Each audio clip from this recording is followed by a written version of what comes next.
आज कुछ देर के लिए हम अपना ध्यान प्रभु यीशु मसीह के क्रूस की ओर लगाएंगे। ये क्रूस का जो चिन्ह है, ये सारे संसार में फैल गया। ये क्रूस का जो चिन्ह है, ये सारे संसार में विभिन्न भावनाओं का प्रतीक बन गया। कहीं प्रेम का प्रतीक है, कहीं मित्रता का प्रतीक है, कहीं स्वास्थ्य का प्रतीक है, कहीं सफल जीवन का प्रतीक है। आज संसार में रेड क्रॉस की संस्था पाई जाती है। सारे देशों में लगभग ये संस्था कार्य कर रही है, रेड क्रॉस। और ये जो संस्था है, ये प्रभु यीशु मसीह के क्रूस को दर्शाती है, उसके प्रेम को दर्शाती है। और जो रोगी हैं, जो घायल हैं, जिनके पास कुछ है नहीं, जो अभाव में है, उनकी चिकित्सा की व्यवस्था करती है, निःशुल्क उनकी चिकित्सा की व्यवस्था करती है, आपदा के समय लोगों की मदद करती है। ब्लू क्रॉस कंपनी है जो कि इंश्योरेंस कंपनी है। ये लोगों के जीवनों में बहुत महत्व रखती है। सारे संसार में ये blue cross, blue shield company के नाम से जानी जाती है। रोमी सम्राट के समय में जो क्रूस था, वो मृत्यु दंड दिए जाने का स्थान था। उस क्रूस पर मृत्यु की सजा दी जाती थी। हत्यारों को, बलात्कारियों को, गंभीर अपराधियों को, हत्यारों को मौत की सजा दी जाती थी और उनको इस काठ के क्रूस पर ठोक दिया जाता था। जिस पर मृत्यु की सजा दी जाए, वह क्यों इतना ज्यादा प्रमुख हो गया, इतना बड़ा सिंबल बन गया कि आज संसार का सबसे बड़ा सिंबल जो विभिन्न आयामों का प्रतिनिधित्व करता है, वो क्रॉस है, वो क्रूस है। कभी फैशन के लिए वो इस्तेमाल किया जाता है, कभी किसी भवन में लगा दिया जाता है, किन्हीं घरों में उसका इस्तेमाल होता है, कभी कमरों में, चित्रों में हम क्रूस देख सकते हैं। हर कहीं ये क्रॉस दिखाई देता है। पर उथले तौर पर ये सारी बातें दिखाई देती हैं। वास्तव में इस क्रूस का क्या अर्थ है? इस क्रूस का अर्थ बहुत गहन है। इस क्रूस का अर्थ हम समझ जाएं तो मेरे और आपकी जिंदगी की दिशा ये क्रूस बदल सकता है। गलातियों को पत्र लिखते हुए पौलुस प्रेरित अपने 6वें अध्याय की 14वीं आयत में कहता है, पर ऐसा न हो कि मैं और किसी बात का घमंड करूं, केवल हमारे प्रभु यीशु मसीह के क्रूस का। अगर मुझे घमंड करना है इस संसार में, तो किसी और बात का घमंड ना करूं, किसी और बात की बड़ाई ना करूं, केवल प्रभु यीशु मसीह के क्रूस की। यही पौलुस प्रेरित पहला कुरिन्थियों उसका पहला अध्याय उसकी 22वीं और 23वीं आयत में लिखता है, यहूदी तो चिन्ह चाहते हैं और यूनानी ज्ञान की खोज में रहते हैं, परंतु हम उस क्रूस पर चढ़ाए गए मसीह का प्रचार करते हैं, जो यहूदियों के निकट ठोकर का कारण और अन्य जातियों के निकट मूर्खता है। इस क्रूस में कुछ है जो चिन्ह से और ज्ञान से बढ़कर है, और हम इस क्रूस का प्रचार करते हैं, इस क्रूस की कथा सुनाते हैं। आज हम कुछ बातें देखेंगे कि क्यों यह क्रूस इतना प्रमुख है। हम इसके अर्थ को समझेंगे। किस प्रकार जो क्रूस है वो लकड़ी के दो पट्टियों के एक जोड़े जाने का एक स्थान है, परंतु उससे कहीं बढ़कर इसमें बहुत सी प्रमुख बातों का मिलन होता है। इसमें बहुत सी धाराओं का समावेश होता है। इसमें बहुत सी बातें आकर मिलती हैं। इसमें बहुत गहराई है, इसमें बहुत उत्कृष्टता है। पहली बात यदि हम देखें तो हमको वचन बताता है कि ये जो क्रूस है, ये परमेश्वर की क्षमा, उसके न्याय, उसके अनुग्रह और उसके मिलन का केंद्र बिंदु है। परमेश्वर की क्षमा, उसके न्याय और उसके अनुग्रह और उसके प्रेम का जहां मिलन होता है, वो क्रूस है। इफिसियों की पुस्तक उसके पहले अध्याय की 7वीं आयत में लिखा है, हमको उसके लोहू के द्वारा छुटकारा अर्थात पापों की क्षमा उसके अनुग्रह के धन के अनुसार प्राप्त हुई। कैसे हमें क्षमा प्राप्त हुई? हमारे अपराधों से हमको छुटकारा कैसे मिला? उस क्रूस पर जो लहू बहाया गया प्रभु यीशु मसीह का, उससे हमें क्षमा प्राप्त हुई। मत्ती रचित सुसमाचार उसके 26वें अध्याय की 28वीं आयत में स्वयं प्रभु यीशु मसीह कहते हैं इस क्रूस के संबंध में, जहां से प्रभु यीशु मसीह का लहू बहाया जाएगा, उसके पहले प्रभु यीशु मसीह कहते हैं क्योंकि यह वाचा का मेरा वह लहू है जो बहुतों के पापों की क्षमा की निमित्त बहाया जाता है। वो वाचा का लहू, वो वाचा जो परमेश्वर ने मानव जाति से बांधी थी, वो वाचा जो मानव जाति के उद्धार की वाचा है, वो वाचा जिसमें परमेश्वर के उद्धार की योजना का समावेश है, वो कहता है कि पापों की क्षमा के निमित्त जो लहू बहाया गया, ये वो वाचा का लहू है जो क्रूस पर से बहाया गया था। परमेश्वर के प्रेम को प्रकट करने के लिए प्रभु यीशु मसीह का लहू बहाया गया। इस लहू के द्वारा तुम्हें छुटकारा मिला। और तब इस क्षमा के बाद न्याय की बात आती है। मीका भविष्यवक्ता 6वें अध्याय के 8वीं आयत में कहता है, हे मनुष्य, वह अर्थात परमेश्वर तुझे बता चुका है कि अच्छा क्या है, और यहोवा तुझे इससे छोड़कर और क्या चाहता है कि तू न्याय से काम करे, कृपा से प्रीति रखे और अपने परमेश्वर के साथ नम्रता से चले। कि तू न्याय से काम करे। हमारा परमेश्वर न्यायी है। एक तरफ परमेश्वर न्यायी है और जितनों ने पाप किया है, सारी मानव जाति ने पाप किया है, परमेश्वर की व्यवस्था को तोड़ा है। कोई भी ऐसा नहीं जिसने पाप ना किया हो। और परमेश्वर अगर न्यायी है और हमने पाप किया है तो हमें दंड मिलना चाहिए, परंतु परमेश्वर क्षमा करने वाला, प्रेम करने वाला, उद्धार देने वाला परमेश्वर है। और इसलिए उसने मनुष्यों को बचाने के लिए, मनुष्यों के पापों की कीमत चुकाने के लिए बचाना भी है, प्रेम भी प्रकट करना है, न्याय भी प्रकट करना है। तो क्या किया जाए? जो निर्दोष है, जो परमेश्वरत्व का भाग है, उसी प्रभु यीशु मसीह का लहू क्रूस पर से बहाया गया, उसको क्रूस पर बलिदान कर दिया गया ताकि मेरे और आपके पाप क्षमा किए जाएं, हमको उद्धार मिल सके। परमेश्वर का न्याय जहां पूरा होता है, परमेश्वर का प्रेम जहां पूरा होता है, परमेश्वर का अनुग्रह जहां पूरा होता है।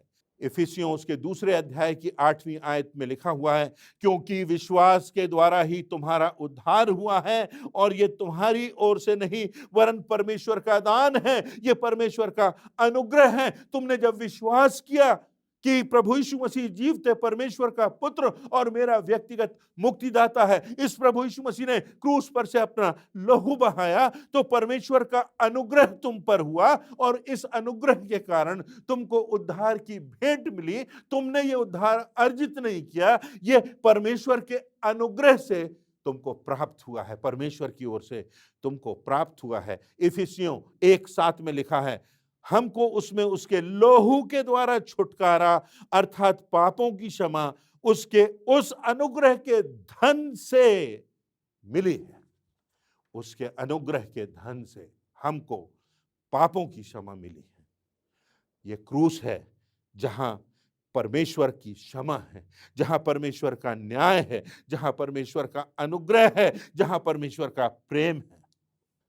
जब प्रभु यीशु मसीह से पूछा गया कि सारी आज्ञाएं, जो सारी व्यवस्था है, उसका सारांश क्या है, तो मत्ती रचित सुसमाचार उसके 22वें अध्याय की 37 से 39वीं आयतों में प्रभु यीशु मसीह ने उत्तर दिया कि सारी जो व्यवस्था है, सारी जो बातें हैं, उनका सार ये है कि तू परमेश्वर अपने प्रभु से अपने सारे मन, अपने सारे प्राण और अपनी सारी बुद्धि के साथ प्रेम रख, और यह भी कि तू अपने पड़ोसी से अपने समान प्रेम रख। पहला यूहन्ना उसका 4 अध्याय उसकी 20वीं आयत, यदि कोई कहे कि मैं परमेश्वर से प्रेम रखता हूं और अपने भाई से बैर, तो वह झूठा है, क्योंकि जो अपने भाई से जिसे उसने देखा है प्रेम नहीं रखता, तो वह परमेश्वर से भी जिसे उसने नहीं देखा प्रेम नहीं रख सकता। और तब रोमियो 5 उसकी 8वीं आयत में लिखा है, परंतु परमेश्वर हम पर अपने प्रेम की भलाई इस रीति से प्रकट करता है कि जब हम पापी ही थे तभी मसीह हमारे लिए मारा गया। हमारे लिए मारा गया। इससे परमेश्वर का प्रेम प्रकट हुआ। कौन मारा गया? प्रभु यीशु मसीह मारा गया। कौन मारा गया? परमेश्वर का एकमात्र निर्दोष पुत्र हमारे पापों की खातिर मारा गया। और यूहन्ना 15 उसके 13वीं आयत में लिखा हुआ है, इससे बड़ा प्रेम किसी का नहीं कि कोई अपने मित्रों के लिए अपना प्राण दे। प्रभु यीशु मसीह ने तो अपने दुश्मनों तक के लिए अपना प्राण निछावर कर दिया। ये क्रूस है जहां परमेश्वर की क्षमा का, उसके न्याय का, उसके प्रेम का और उसके अनुग्रह का मिलन होता है। ये क्रूस है। जो क्रूस है वहां पर अतीत के पाप, मेरे और आपके अतीत के पाप, हमारी वर्तमान दशा और भविष्य की निश्चितता का संगम होता है, मिलन होता है। रोमियो की पुस्तक उसके 3 अध्याय की 23वीं आयत में लिखा है, इसलिए कि सबने पाप किया है और परमेश्वर की महिमा से रहित हैं। रोमियो 6:23, क्योंकि पाप की मजदूरी तो मृत्यु है, परंतु परमेश्वर का दान हमारे प्रभु यीशु मसीह में अनंत जीवन है। तो इस क्रूस में हम देखते हैं कि हमारे अतीत के पापों से हमको क्षमा मिली है। हमारी वर्तमान जो पापमय दशा है, हम पर अनुग्रह हुआ है और हमें अनंत जीवन की निश्चितता प्राप्त हुई है। हमारे अतीत, वर्तमान और भविष्य का मिलन इस क्रूस पर होता है। यूहन्ना 5 और उसकी 24वीं आयत में एक बहुत आधारभूत और बहुत प्रमुख और उन्माद से भर देने वाली बात लिखी हुई है। प्रभु यीशु मसीह कहते हैं, मैं तुमसे सच सच कहता हूं कि मेरा वचन सुनकर मेरे भेजने वाले की जो प्रतीति करता है, अनंत जीवन उसका है और उस पर दंड की आज्ञा नहीं होती, परंतु, मेहरबानी से ध्यान से सुनिए, परंतु वह मृत्यु से पार होकर जीवन में प्रवेश कर चुका है। जिस पर दया हुई, जिसको क्षमा मिली, जिस पर अनुग्रह हुआ, जिससे परमेश्वर ने प्रेम किया, वो तो मृत्यु से पार हो चुका। ये कहां हुआ? ये क्रूस पर हुआ। और इसीलिए रोमियो उसके 8वें अध्याय की पहली आयत में लिखा है, सो अब जो मसीह यीशु में है उन पर दंड की आज्ञा नहीं रही। अब प्रभु यीशु मसीह में जो है उस पर दंड की आज्ञा नहीं रही। इस क्रूस पर हमारे पापों को जड़ दिया गया, ठोक दिया गया। हमारे पापों को प्रभु यीशु मसीह के साथ उसके बलिदान से हमारे पापों को हमसे मुक्त कर दिया गया और उसके पुनरुत्थान के द्वारा हमें अनंत जीवन प्राप्त हुआ। और अब जो मसीह यीशु में हैं उन पर दंड की आज्ञा नहीं। तीसरी बात, इस क्रूस में हम जो परमेश्वर की संतान हैं, हमारा पिता से मिलन है। हम पापों में पड़ गए, हमने परमेश्वर की व्यवस्था को तोड़ा, हमने उसकी वाचा का उल्लंघन किया, हम उससे दूर चले गए, हमारे और परमेश्वर के बीच में एक खाई आ गई। और तब जब प्रभु यीशु मसीह का बलिदान इस क्रूस पर हुआ, तो इस क्रूस पर बलिदान के द्वारा हमारा परमेश्वर के साथ मिलन हुआ।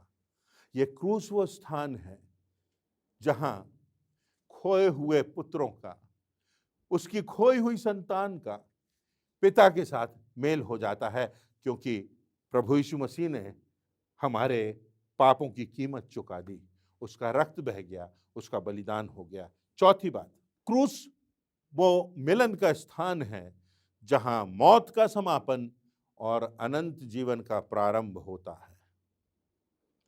प्रभु यीशु मसीह की निकटता में एक डाकू को क्रूस पर चढ़ा दिया गया और तब उस डाकू ने उस प्रभु यीशु मसीह को पहचान लिया कि ये तो उद्धार करता है, इसका राज्य अब प्रारंभ होने वाला है, ये तो अनंत का परमेश्वर है, ये तो जीवन देने वाला है, इसका राज्य तो आने वाला है। और तब वो डाकू प्रभु यीशु मसीह से कहता है कि जब तू अपने राज्य में आए तो मेरी सुधि लेना। और तब लूका 23 उसके 43वीं आयत में लिखा हुआ है, उसने उससे कहा, मैं तुझसे सच सच कहता हूं कि तू आज ही मेरे साथ स्वर्ग लोक में होगा।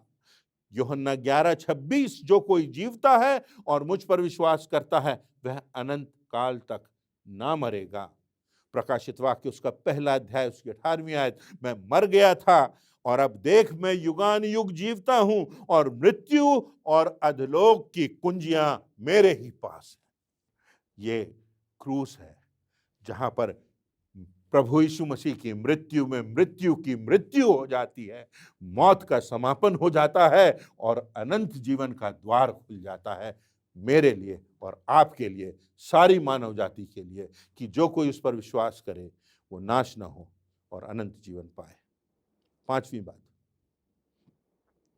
जो क्रूस है उसमें सांसारिकता और आत्मिकता का भी चित्र है। एक तरफ प्रभु यीशु मसीह का लहू बह रहा है, परमेश्वर के मेमने को हम क्रूस पर देख सकते हैं, प्रभु यीशु मसीह क्रूस पर बलिदान हो रहा है।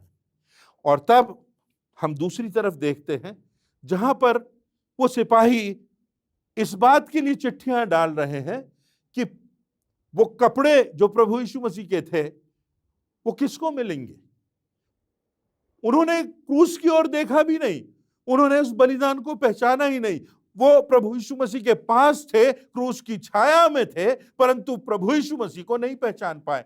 कितनी बार ऐसा होता है, हमको लगता है हम तो प्रभु यीशु मसीह के साथ हैं, हमारा जन्म तो मसीह परिवार में हुआ है, परंतु हम प्रभु यीशु मसीह को नहीं पहचानते क्योंकि हमारा ध्यान उन चिन्हियों में लगा है, उन कपड़ों में लगा है, वो नाशमान वस्तुओं में लगा है, सांसारिकता में लगा है, जो चीजें मिट जाने वाली हैं उनमें लगा है, और हमारा ध्यान उस क्रूस पर बलिदान होते हुए मेमने की ओर नहीं लगा। और तब इसीलिए लिखा हुआ है यशायाह नबी की पुस्तक उसका 53वां अध्याय और उसकी 5वीं आयत में, परंतु वह हमारे ही अपराधों के कारण कुचला गया, हमारे अधर्म के कामों के कारण वो घायल हुआ, हमारी शांति के लिए उस पर ताड़ना पड़ी कि उसके कोड़े खाने से हम चंगे हो जाएं। और पहला यूहन्ना उसके पहले अध्याय की 7वीं आयत में लिखा हुआ है, प्रभु यीशु मसीह का लहू हमें सब पापों से शुद्ध करता है। यदि हम उसकी ओर देखते हैं, यदि हम उस बलिदान को समझते हैं, सांसारिकता का चित्र है उन सिपाहियों की ओर यदि हम देखें, और परमेश्वर के बलिदान का, परमेश्वर के प्रेम का, उस आत्मिकता का चित्र है जहां प्रभु यीशु मसीह को क्रूस पर चढ़ा दिया गया है।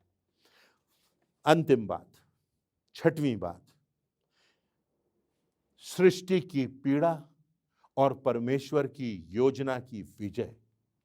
सृष्टि की पीड़ा और परमेश्वर की योजना की विजय का संगम भी क्रूस है। प्रभु यीशु मसीह की मृत्यु क्रूस पर हो जाती है और तब मत्ती 27वें अध्याय की 51वीं आयत में लिखता है, देखो मंदिर का पर्दा फटा, ऊपर से नीचे फटकर 2 टुकड़े हो गया। और आगे वो लिखता है, धरती डोल गई और चट्टानें तड़क गई, दोपहर से लेकर तीसरे पहर तक उस सारे देश में अंधेरा छाया रहा। और तब लूका 23:46 यीशु ने बड़े शब्द से पुकार कर कहा, हे पिता, मैं अपनी आत्मा तेरे हाथों में सौंपता हूं। यह कहकर उसने प्राण दे दिए। सृष्टि उस पीड़ा को सहती है, सृष्टि अपने सृष्टिकर्ता की पीड़ा में संलग्न है कि चट्टानें तड़क गई, भूइंडोल हुआ, भूमि कांप गई और मंदिर का पर्दा फट गया, क्योंकि सृष्टिकर्ता अपनी सृष्टि को बचाने के लिए अपने प्राण दे रहा था। धरती कांप गई, चट्टानें तड़क गई। क्या हमारा हृदय टूटा? क्या हमारे हृदय पर कोई असर हुआ? क्या हमारे हृदय में उस प्रभु यीशु मसीह के लिए कोई स्थान है जिसने सृष्टि की रचना की, जो आदि से था, जिसमें होकर सब वस्तुओं की सृष्टि हुई, जो हमारा न्यायी होगा, जिसने हमारे उद्धार के लिए अपना प्राण दिया, पिता ने जिसे सारी वस्तुओं के ऊपर अधिकारी बना दिया, हमारे हृदय में क्या वो पीड़ा है उन पापों के प्रति जिनके कारण प्रभु यीशु मसीह को क्रूस पर लटकाया गया?